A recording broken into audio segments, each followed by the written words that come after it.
कभी सोचा है कि एग्जाम में जो आंसर शीट हम जमा करते हैं वो सिर्फ हमारे जवाबों का एक रिकॉर्ड नहीं है। असल में वो एक तरह का आईना टेस्ट है। जी हाँ, एक ऐसा आईना जो सिर्फ ये नहीं दिखाता कि हमें कितना पता है, बल्कि ये भी दिखाता है कि हमारा कॉन्फिडेंस कैसा है, हमारे विचार कितने साफ हैं और हमारी तैयारी का लेवल क्या है। तो आज हम इसी बड़े सवाल की पड़ताल करने वाले हैं। क्या सिर्फ सही जानकारी लिख देने से पूरे नंबर मिल जाते हैं, या कुछ और भी है जो एक ठीक-ठाक जवाब को एक टॉप क्लास जवाब से अलग करता है? चलिए इस बात की तह तक चलते हैं। और इसे समझने के लिए हम कोई किताबी उदाहरण नहीं लेंगे, बल्कि एक असली केस स्टडी देखेंगे। ये है शासकीय उच्चतर माध्यमिक विद्यालय खट्टाली के 11वीं क्लास के छात्रों की पशुपालन विषय की आंसर शीट्स। हम रोल नंबर 202 से लेकर 211 तक की कॉपियों को एनालाइज करेंगे और देखेंगे कि ये हमें क्या सिखाती हैं। तो सबसे पहले बात करते हैं उन छोटी-छोटी चीजों की जिन्हें हम अक्सर नजरअंदाज कर देते हैं। लेकिन यकीन मानिए, यही छोटी-छोटी बातें मार्क्स का पूरा खेल बदल सकती हैं। ये वो गलतियां हैं जो किसी भी एग्जामिनर की अनुभवी आंखों से बच ही नहीं सकती। अच्छा, कई लोगों को लगता है कि ऑब्जेक्टिव सवालों में प्रेजेंटेशन का क्या काम है? जवाब या तो सही होगा या गलत, बात खत्म। पर सच कहूं, ऐसा है नहीं। सच तो यह है कि यहां भी लिखने वाले का कॉन्फिडेंस या उसकी कमी साफ साफ झलक जाती है। अब जरा इस कॉपी पर गौर कीजिए। यह है रोल नंबर 202 की आंसर शीट। देखिए कैसे सही गलत जैसे आसान सवालों में भी बार बार काटा गया है, जवाबों के ऊपर दोबारा लिखा गया है। ये क्या दिखा रहा है? ये एग्जामिनर को एक सीधा सिग्नल देता है कि लिखने वाला अपने जवाब को लेकर श्योर नहीं था। और अब देखिए ये फर्क। एक तरफ है रोल नंबर 202 की कॉपी जिसमें हिचकाचाहट और काट-छांट साफ है, और दूसरी तरफ एक और स्टूडेंट की कॉपी है जहां जवाब एकदम साफ एक ही बार में लिखे गए हैं। अब खुद सोचिए, एक एग्जामिनर पर कौन सी कॉपी बेहतर असर डालेगी? जाहिर है वो जिसमें क्लैरिटी है। कहते हैं ना, first impression is the last impression. तो यहां सबसे जरूरी बात यही है। आंसर शीट की साफ सफाई एग्जामिनर के दिमाग में एक पॉजिटिव माहौल बना देती है, और जब कॉपी चेक करने की शुरुआत ही एक अच्छे नोट पर होती है तो इसका फायदा आगे के जवाबों में भी मिल सकता है।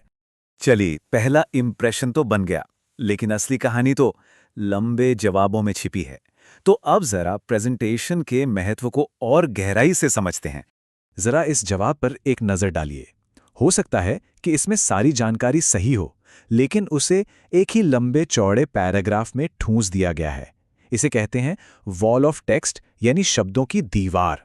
अब इसमें से काम की बात ढूंढना एग्जामिनर के लिए भूसे के ढेर में सुई खोजने जैसा है, और ये अच्छे नंबर पाने का बिल्कुल गलत तरीका है। तो जब प्रेजेंटेशन खराब होता है तो उसके नुकसान भी सीधे सीधे होते हैं। एग्जामिनर के लिए कॉपी पढ़ना एक बोझ बन जाता है। जो जरूरी पॉइंट्स होते हैं वो उसी पैराग्राफ में कहीं खो जाते हैं। एक नेगेटिव इंप्रेशन बनता है, और नतीजा सब कुछ सही लिखने के बाद भी नंबर कट सकते हैं। तो सवाल यह है कि एक आइडियल जवाब कैसा दिखना चाहिए। हमने प्रॉब्लम तो देख ली, अब जरा सॉल्यूशन पर फोकस करते हैं। वाह, अब ये देखिए, ये स्लाइड इसका एक बेहतरीन उदाहरण है। यहां सवाल था दो तरह की गायों में अंतर बताने का।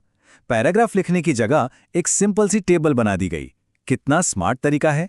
अब एग्जामिनर के लिए अंतर साफ साफ दिख रहे हैं और नंबर देना कितना आसान हो गया है। तो बात सीधी सी है, एक लंबा चौड़ा पैराग्राफ जानकारी को छुपा देता है, जबकि पॉइंट्स या बुलेट्स उसी जानकारी को हाईलाइट करते हैं, उसे एग्जामिनर के सामने चमका कर रखते हैं। हमारा मकसद जानकारी को छुपाना नहीं, दिखाना होना चाहिए। तो हमारा लक्ष्य होना चाहिए एक एग्जामिनर फ्रेंडली जवाब लिखना।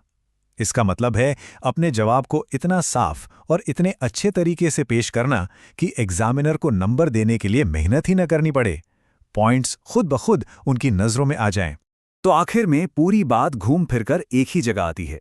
एक आंसर शीट सिर्फ कुछ पन्ने नहीं है, बल्कि वो लिखने वाले की मेहनत, उसकी समझ और उसके आत्मविश्वास की असली पहचान है। तो चलिए एक बेहतरीन आंसर शीट के लिए फटाफट से एक चेकलिस्ट देख लेते हैं। पहली बात, सवाल को ध्यान से पढ़ना। दूसरी, पूरे कॉन्फिडेंस से जवाब देना और काट छांट से बचना। तीसरी, लंबे जवाबों के लिए हमेशा पॉइंट्स का इस्तेमाल करना। चौथी, जहां भी अंतर बताना हो वहां टेबल बनाना। और हाँ, सबसे जरूरी, हैंडराइटिंग को साफ और पढ़ने लायक रखना। तो ये पूरा एनालिसिस हमें एक बहुत ही दिलचस्प सवाल पर लाके छोड़ता है। अगली बार जब भी कोई अपनी पुरानी आंसर शीट को देखे तो उसे सिर्फ सही गलत की नज़र से नहीं बल्कि इस आईना टेस्ट की नज़र से देखना चाहिए और सोचना चाहिए ये शीट मेरे सोचने के तरीके के बारे में क्या बताती है।